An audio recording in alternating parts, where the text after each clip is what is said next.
Your thoughts before sleep affect how deeply you rest and how you feel waking up. If you carry stress, anger, shame, blame, resentment into the night, then your thoughts will continue to loop even though you sleep. Instead of letting those thoughts go unchecked, here are 5 questions to help you process, reset, and sleep peacefully. Let's walk through them together. But first, my name is Clarenda Price. I'm a certified life and weight loss coach, personal trainer, and former registered nurse. I help high-achieving, heart-centered women make themselves and their health a priority. While juggling the balls of family, career, maybe volunteering, or being a good neighbor and friend, our health can easily slip down the priority list until it has to be a priority. And let's face the facts. Added weight can creep on year after year, especially after middle age and beyond. Funny thing, but this happens no matter how many diets we've tried. So I knew I had to dive deeper, and now I teach women how to make lasting changes that go beyond dieting. I use simple strategies to get to the root cause of overeating and reset their hunger hormones, making everything else easier. With my science-based process, clients build sustainable habits without relying on willpower and hours at the gym. Thank you for joining me for episode 120, 5 questions to clear your mind and sleep peacefully. Question number 1, ask yourself, what am I proud of today? Acknowledge and celebrate the small or micro wins as I discussed last week. Do this intentionally instead of dwelling on what wasn't perfect, because your brain will provide that first and foremost, so we have to be intentional. Are you someone who juggles many roles? Most likely, if you're listening to this, you are. We are all a mother, aunt, friend, partner, wife, career woman, or CEO at home, or maybe both, and really someone who wants to make an impact in this world and in your family. If this is so, your days are so full, and then at the end of the day, you just collapse on the bed in relief. But then what? You fall asleep for a few hours, and then you wake up like wide awake as your brain is trying to process everything because you simply went to bed without doing the, what am I proud of? Along with the other questions I'll share next. I'll venture to say that you rarely give yourself enough credit. If you're anything like me, I can think of all the things that I had on my calendar that I didn't accomplish instead of looking at the ones that I did. This is always good awareness for me when I intentionally sit down and do this exercise so that I don't add too much onto my calendar and think that way. But if I do, because we still will do those things just out of default mode, then I look and get very specific and say, but what am I proud of right now? You can feel proud of anything. You might feel proud that you ended up saying no to something because it didn't align with your values. You might have decided that you're not going to do that task today, and you like your reasons why you've put it on for tomorrow, or maybe even deleted it. Be proud of those decisions as well, because that all adds up to our mental fatigue. If you're struggling with this, think about the different categories. So think of your family. Was there a moment that you were tempted to lose your cool and yell at them because maybe your child or even your spouse asked you the same question over and over again? Maybe you're a caretaker for someone, and like I could think of if I was taking care of my mom every day with dementia, I probably would have more impatient moments than what I do with just simply visiting. I wouldn't want to, so then I would feel guilt.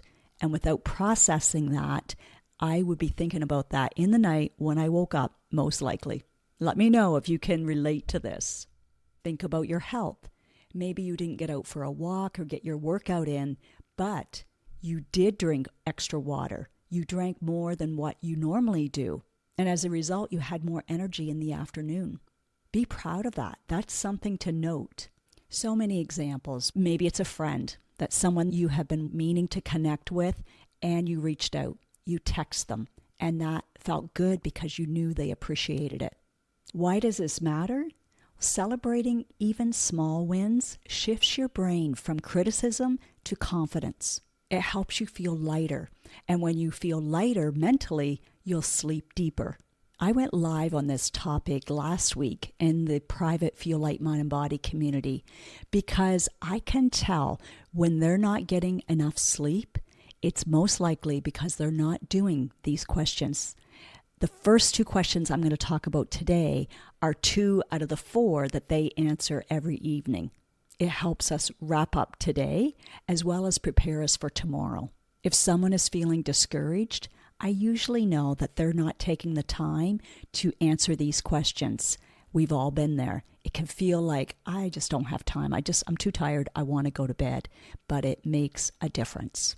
5 minutes is going to give you back so much more time and sleep in the middle of the night. Question number 2, how could I have made today better? This question allows you to get curious and think more objectively. It leads to a future-focused decision of what you want to do differently the next day.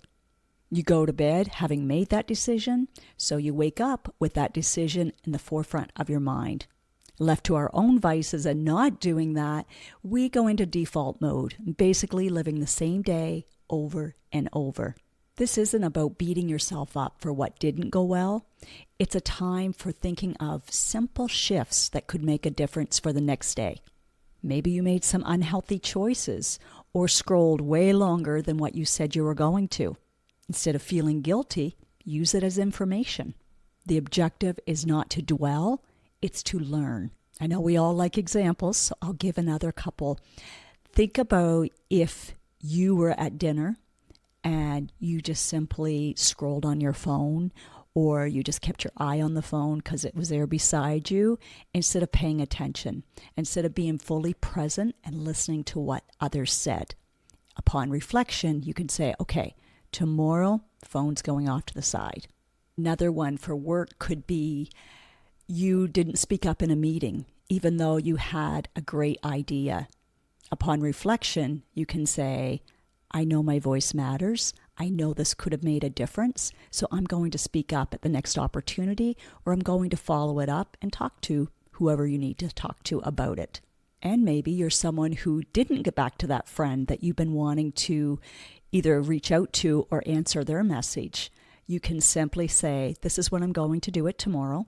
Set an alarm on your phone, and that way, when you're getting up in the middle of the night for that bathroom break and your mind's reminding you about it, getting you to think about it, or even providing a little guilt trip for you, you can say, hey, I've got this covered. My alarm's set, so we're good to go. And that can close that loop. That can close that tab that's opened in your brain. So what is the benefit of this question? It can release regret by turning it into a plan for improvement. It's not about perfection, it's about growth and giving yourself grace. Questions 3 to 5 are a little more in depth, so you might want to start for the first couple of weeks with just answering these first 2 questions. Question 3 is, what have I failed at? You know, I always put that in quotes because I really don't believe in failures. So this failure could be something now or something that haunts you from the past. This question can feel uncomfortable, but it's powerful because it can shift your mindset about mistakes. Instead of avoiding failure or letting it weigh you down, this question helps you acknowledge it so you can move forward. Think of something that you failed at. It could be something big or small. It could be something that happened today, last week, or even years ago that you've been carrying around. Maybe your perceived fail is that you applied for a leadership position and didn't get it. Maybe you lost your cool with someone and yelled at them.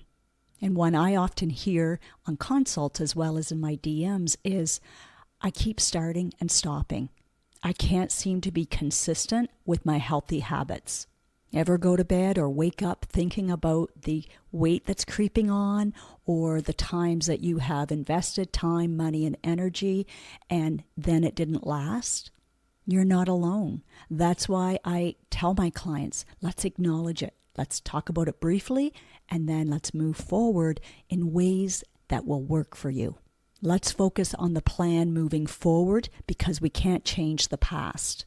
There's usually still things you can glean from that that's going to make this next time easier as well.